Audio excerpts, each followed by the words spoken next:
मूसा एक महान भविष्यवक्ता और परमेश्वर के विशेष दूत।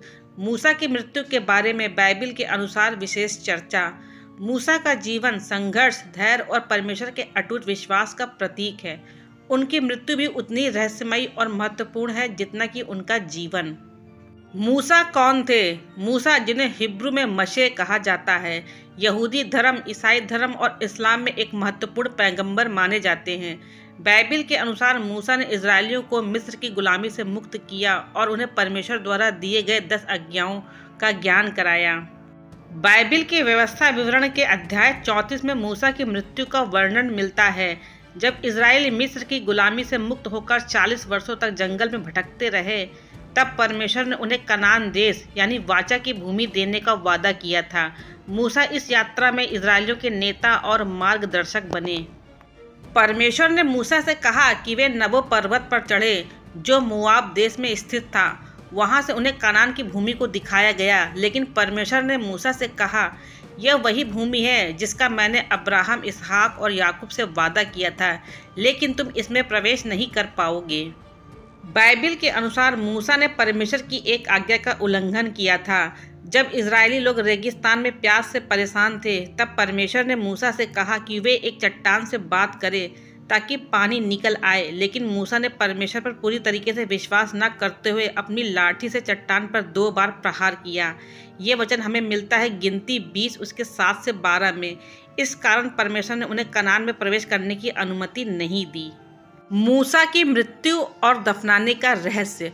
व्यवस्था विवरण 34:5-6 में लिखा है, तब यहोवा के वचन के अनुसार मूसा, यहोवा का सेवक, वही मोआब देश में मर गया और यहोवा ने उसे मोआब के देश में बैत-पोर के सामने एक घाटी में दफनाया और आज तक कोई नहीं जानता कि उसकी कब्र कहाँ है। यह एक अद्भुत और रहस्यमयी बात है कि स्वयं परमेश्वर ने मूसा को दफनाया और आज तक कोई यह नहीं जानता कि उसकी कब्र कहाँ है। यह दर्शाता है कि मूसा का जीवन और मृत्यु दोनों ही परमेश्वर की विशेष योजना का हिस्सा थे। मूसा की मृत्यु और उसमें मिखाइल स्वर्गदूत की भूमिका। बाइबिल और अन्य धर्म ग्रंथों में मूसा को परमेश्वर के महान सेवक के रूप में प्रस्तुत किया गया है, जिन्होंने इजराइल को मिस्र की गुलामी से मुक्त कराया और उन्हें परमेश्वर की शिक्षाओं का ज्ञान दिया।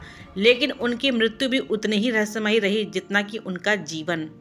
बाइबल बताती है कि मूसा की मृत्यु मोआब देश में हुई और स्वयं परमेश्वर ने उन्हें दफनाया। लेकिन एक और रहस्यमय घटना का उल्लेख यहूदा 1:9 में मिलता है। परंतु प्रधान स्वर्गदूत मिखाइल ने शैतान से मूसा की देह के विषय में वाद विवाद किया और उससे तर्क वितर्क किया। यह अंश हमें बताता है कि मूसा की मृत्यु के बाद उनके शरीर को लेकर मिखाइल स्वर्गदूत और शैतान के बीच वाद विवाद हुआ। मिखाइल और शैतान का विवाद क्यों हुआ, इस बारे में कई व्याख्याएं दी गई हैं। पहला, शैतान मूसा के शरीर को भ्रष्ट करना चाहता था। मूसा इस्राएलियों के लिए एक महान नबी थे और यदि शैतान उनके शरीर का गलत उपयोग करता तो लोग मूसा की पूजा करने लगते, जिससे ईश्वर की उपासना का स्वरूप बिगड़ जाता। दूसरा, मिखाइल को मूसा के शरीर की रक्षा का आदेश दिया गया था। परमेश्वर चाहते थे कि मूसा का अंतिम स्थान गुप्त रहे ताकि लोग उनकी कब्र को तीर्थ स्थान न बना लें। तीसरा, यह एक आत्मिक युद्ध का प्रतीक था। मूसा एक महान आत्मा थे और उनकी मृत्यु के बाद भी अच्छाई, मिखाइल और बुराई यानी शैतान के बीच संघर्ष जारी रहा। मूसा की मृत्यु से हमें क्या शिक्षा मिलती है?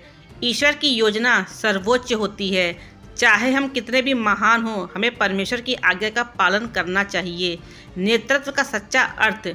मूसा ने पूरी निष्ठा से अपने लोगों की सेवा की, भले ही वे स्वयं वाचा की भूमि में ना जा सकें। अटूट विश्वास। मूसा का जीवन दिखाता है कि यदि हम ईश्वर पर भरोसा रखें तो वे हमारे मार्ग को प्रकाशित करेंगे। मूसा की विरासत। मूसा की मृत्यु के बाद यहोशू ने इजराइलियों का नेतृत्व किया और उन्हें कनान की भूमि में ले गए, लेकिन मूसा की शिक्षाएं और उनका योगदान आज भी याद किया जाता है। बाइबिल में मूसा के बारे में लिखा है, इजराइल में मूसा के समान कोई भविष्यवक्ता नहीं हुआ जिससे यहोवा आमने सामने बात करता था। यह पद हमें व्यवस्था विवरण 34:10 में मिलता है। मूसा की मृत्यु केवल एक अंत नहीं थी, बल्कि यह एक महान युग की समाप्ति और एक नए युग की शुरुआत थी। उनकी शिक्षाएं, उनके संघर्ष और उनके द्वारा स्थापित मूल्य आज भी करोड़ों लोगों को प्रेरणा देते हैं। आइए हम उनके जीवन से प्रेरणा लें और उनके मार्गदर्शन को अपने जीवन में अपनाने का प्रयास करें।